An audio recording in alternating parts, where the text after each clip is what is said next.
Class 12th children, good morning. So already we learned 3 chapters in the Indian economic development. 3 chapters.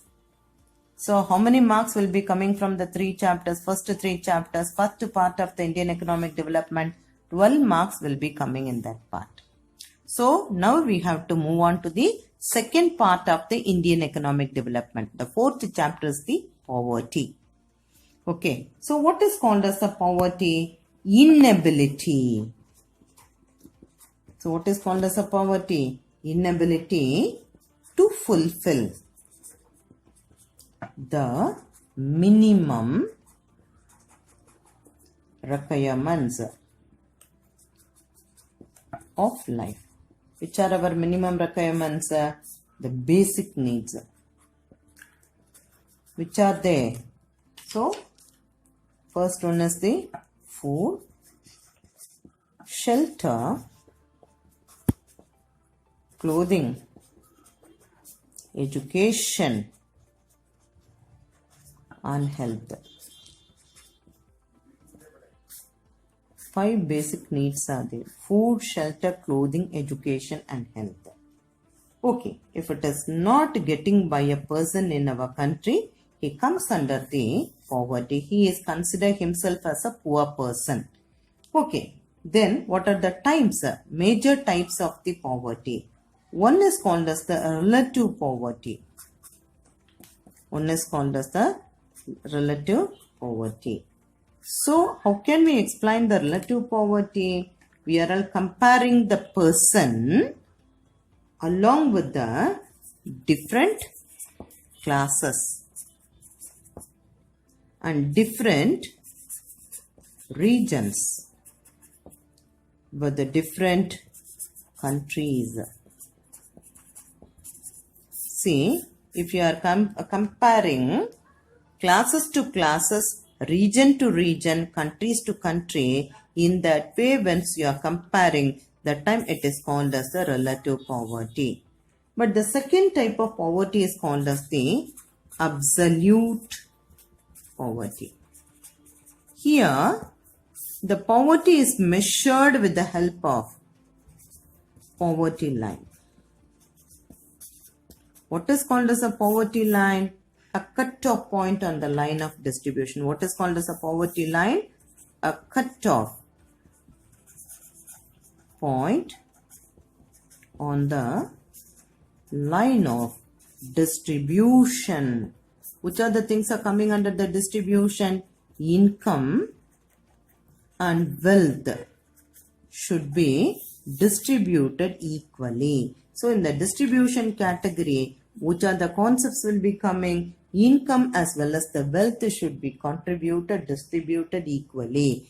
Is it called as the poverty line? So a cutoff point on the line of distribution is called as the poverty line. So the poverty is measured with the help of poverty line is called as the absolute poverty. Okay, so next one is the categorizing poverty. Next topic is categorizing poverty. See, in this thing, which are the categories are coming under? First one is the chronic poor. What is the first category? Chronic. Chronic poor. So, what type of people are coming? They are always poor. Otherwise, they are usually poor. They never ever touch the poverty line. Below the poverty line only till from their birth till the end of their life they are living. So these kind of people are coming under the chronic poor. So what type of people are coming? So the landless workers are coming under this category especially in the rural areas. The second category is called as the transient poor. Transient poor. So those who are moving in and out poverty and occasionally poor. So occasionally these people are poor. So example, those who are engaging themselves in the constructional works. So during the rainy season, they can't get any job. That time they will come below the poverty line. Sometimes if they are getting good income, they will cross the border of the poverty line. They will come at least a little more level from the poverty line. So in that way, we can see the transient poor. The third category is the never poor. So they are the non-poor.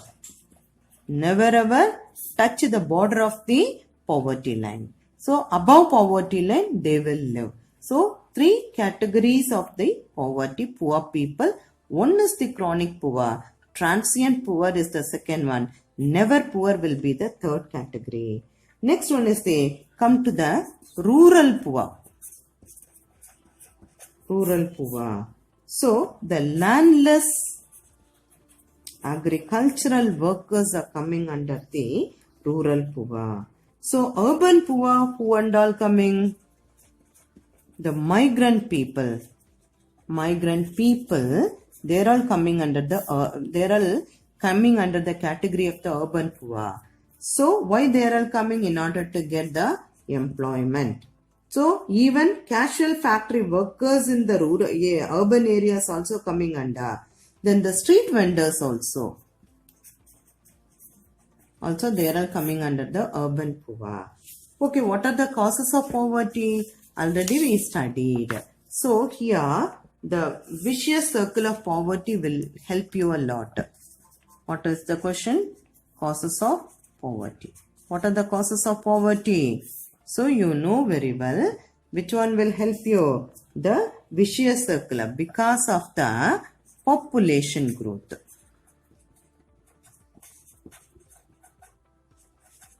Okay. What will be happening? Unemployment. Due to the unemployment, what is happening? See, illiteracy. Because of the illiteracy, child labor. Because of the child labor, population growth will be there. The cause will be the effect will be the cause. Population growth, child labor will be there. Because of the child labor, illiteracy will be there. Because of the illiteracy, unemployment will be there. These are all the causes for the poverty. Is it clear? Then, how to measure? Which are the measures to remove poverty? First one is with the help of economic growth, we can remove poverty. Second one is the removal of inequality in income. We can remove poverty. The third one is if you make the population control, at least somewhat level of the poverty will be removed. The fourth one is the standard of living of the people. If we are enhance the standard of living of people, if it is there, definitely we can remove poverty. Children, study well. Thank you very much.